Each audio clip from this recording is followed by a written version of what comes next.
नमस्कार, मैं हूं आपके साथ योगिता वाजपेयी। इस बीच भारत और पाकिस्तान तनाव के बीच बड़ी खबर आप तक पहुंचा रहे अमेरिकी विदेश मंत्री ने एस जयशंकर से बातचीत की है। यूएस मंत्री रूबियो ने जयशंकर से फोन पर बातचीत की। दोनों देशों के आपस में बात करने पर जोर दिया है। भारत और पाकिस्तान को सीधा संवाद बहाल करना होगा, ये कहा है। तनाव घटाने के रास्ते खोजने होंगे। यूएस विदेश मंत्री ने ये बात की है, ये पहल उन्होंने की है। अमेरिकी विदेश मंत्री ने एस जयशंकर से बातचीत की है फोन में। भारत के विदेश मंत्री से उन्होंने बातचीत की और कहा कि दोनों देशों के आपस में बात करने पर जोर दिया जाना चाहिए, यानी कि एक तरीके से सीधा संवाद बहाल करने की बात उन्होंने कही है। मध्यस्थता करने की कोशिश उन्होंने की है। तनाव घटाने के रास्ते खोजने होंगे, ये भी यूएस विदेश मंत्री ने कहा है। फोन पर उन्होंने जयशंकर से बातचीत की है और तनाव घटाने की बात उन्होंने कही है।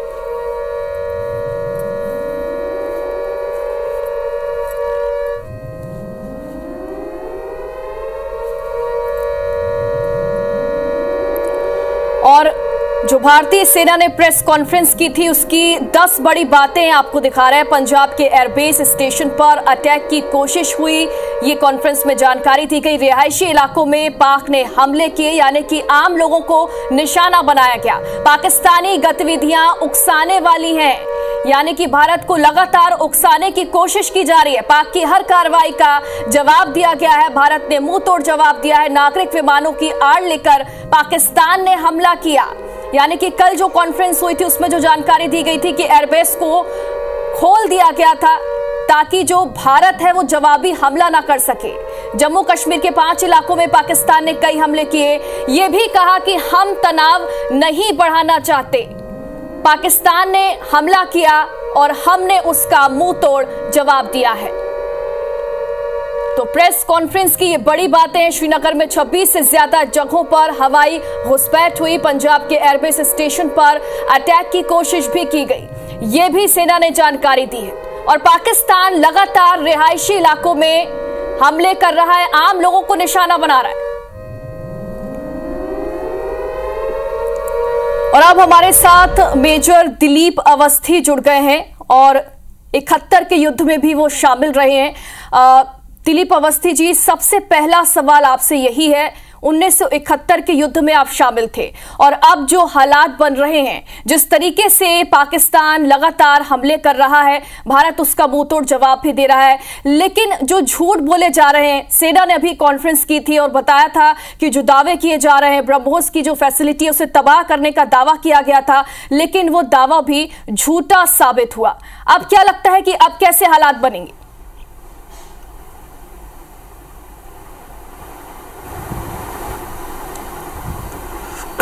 देखिए, आज की तारीख में सन 2025 में मई के महीने में जो भारतीय सशस्त्र सेना की टेक्नोलॉजी में जो इम्प्रूवमेंट आया है, ये 1971 के समय में हमारे पास में ये सब सुविधाएं नहीं थी।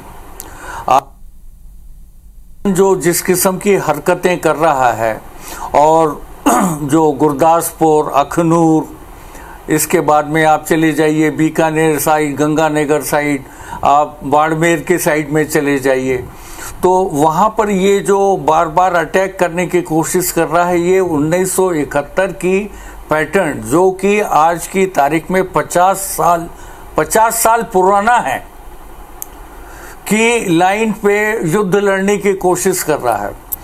दुश्मन, हमारा दुश्मन को ये नहीं पता कि भारत ने और खासकर मोदी जी के आने के बाद यानी 2014 के बाद में कितना इस देश में टेक्नोलॉजी में कितना एडवांसमेंट किया।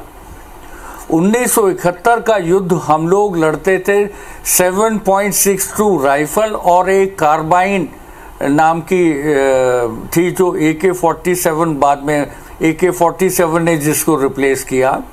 उस समय की लड़ाई में हम लोग, हमारे जवानों के कंधे के ऊपर जो कमांडिंग ऑफिसर होता था वो ANPRC 25 सेट से लड़ाई लड़ता था, जो कि एक वायरलेस सेट कह लीजिए आप।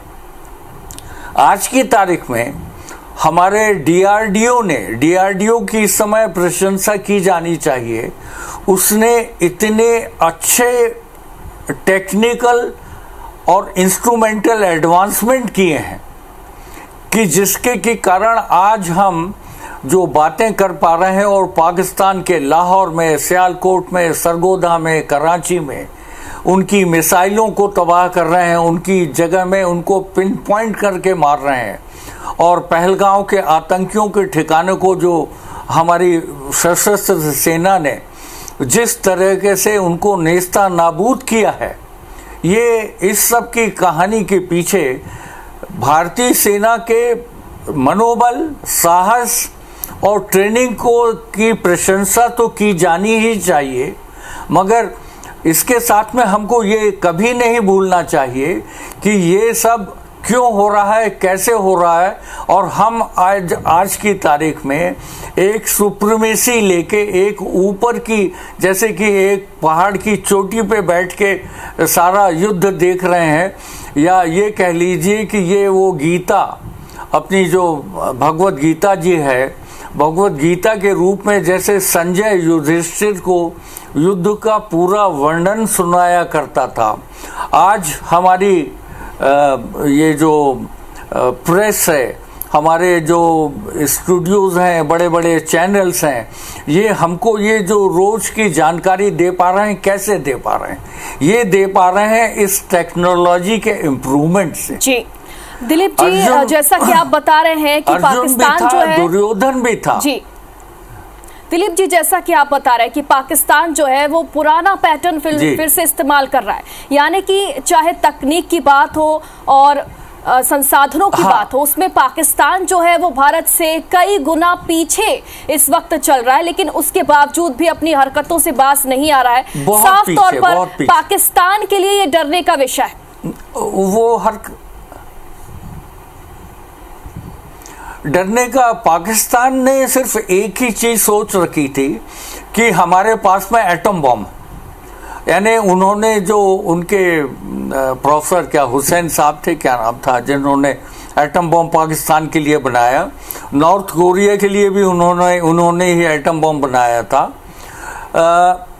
तो पाकिस्तान सोचता है कि उनका काम ये चीन द्वारा जो मदद दिए गए वेपन्स और ये जो हवाई जहाज हैं, जैसे F-16 को जिसको मार के गिराया गया है कल, और जो उनका पायलट हमारे कब्जे में अखनूर सेक्टर में आया है। मैं अखनूर सेक्टर में 1972 में पोस्टेड था, 10 RT ब्रिगेड के साथ में मैं वहां पर रहा हूं। अखनूर सेक्टर, अखनूर है, छम्ब है, जौरिया है। जैसे छम्ब तो आज भी पाकिस्तान में है, क्योंकि छम्ब में बहुत भयंकर लड़ाई हुई थी 1965 के समय, और 1971 के समय में भी छम्ब जौरिया में बहुत भयंकर अपना 1-to-1 जिसको कहते हैं, with conventional weapons and with the help of tank, जो पाकिस्तान कर रहा है वो उसने उस तरह से लड़ाई तब भी लड़ी थी। और वो हमारे हिंदुस्तान की वो लड़ाई के समय, चाहे इंडियन आर्मी हो चाहे पाकिस्तानी आर्मी हो, ये 10 किलोमीटर 15 किलोमीटर आगे,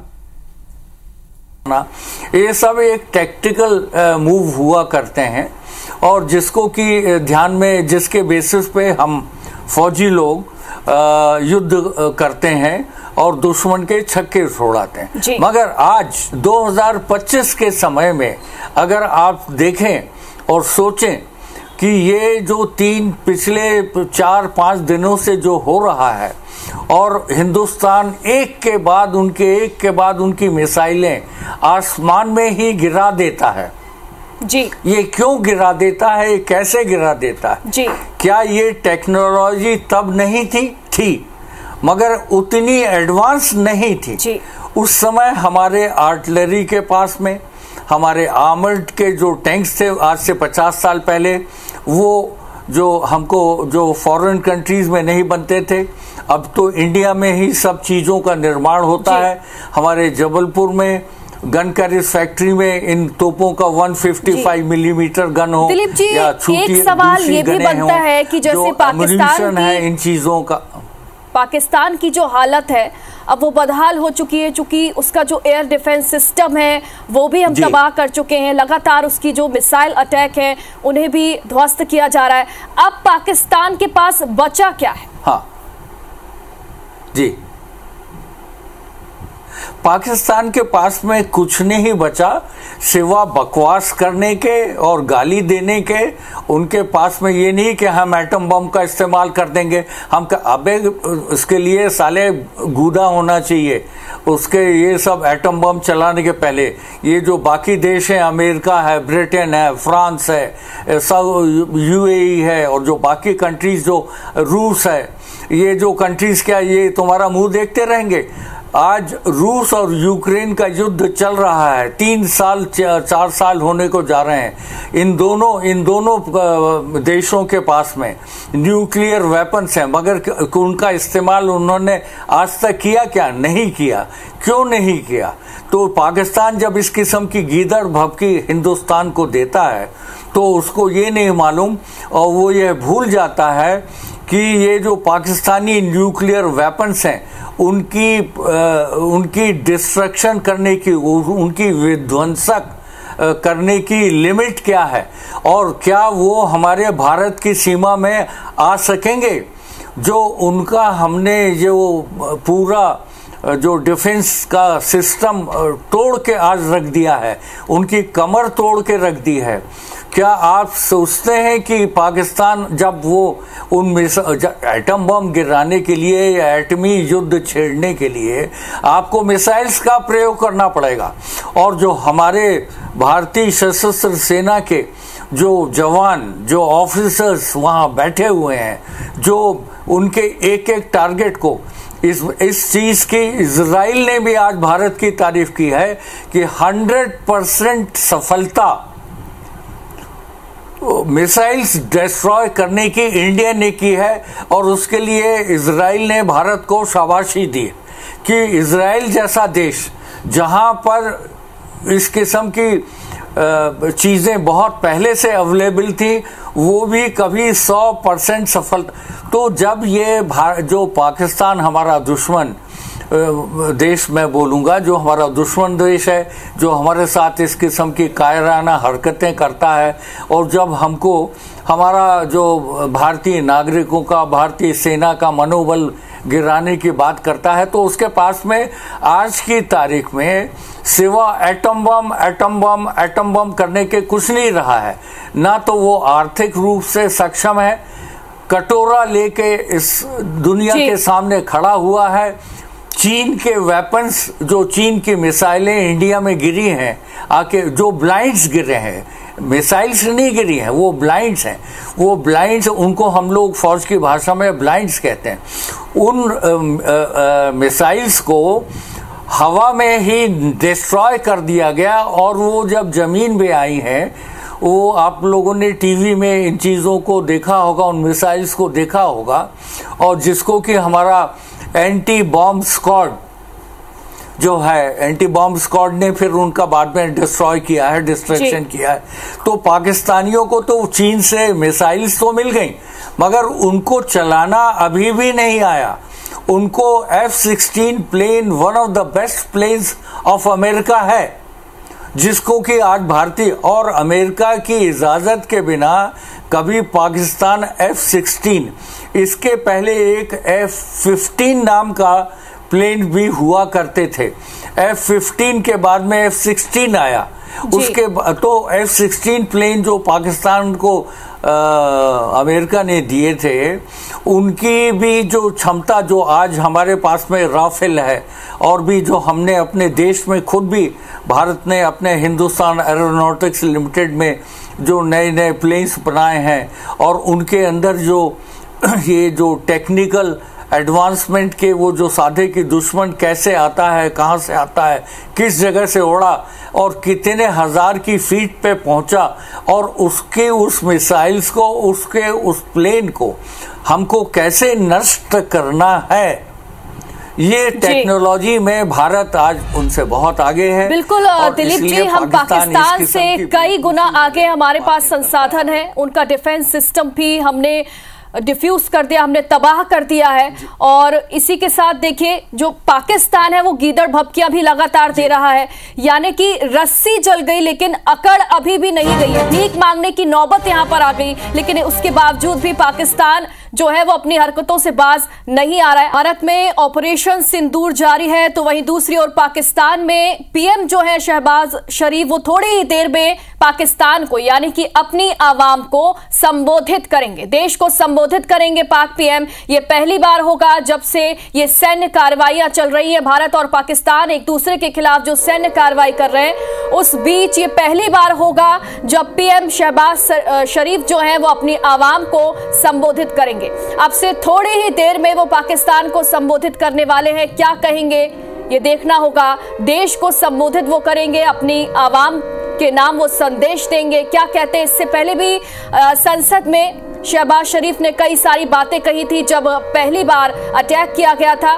भारत ने आतंकी संगठनों और आतंकी ठिकानों को तबाह किया था, उस वक्त जो पाकिस्तान है वो बौखलाया हुआ था और शहबाज शरीफ ने कई सारे बयान दिए थे, कहा था कि ये नापाक करतूत है और इसका मुंह तोड़ जवाब दिया जाएगा। उस वक्त उन्होंने संसद को संबोधित किया था और अब जो पाक पीएम है वो पाकिस्तान को, अपनी आवाम को संबोधित करने वाले हैं। अब से थोड़ी ही देर में वो पाकिस्तान को संबोधित करेंगे। देखना होगा कि शहबाज क्या कहते हैं, अपनी आवाम के नाम वो क्या संदेश देते हैं।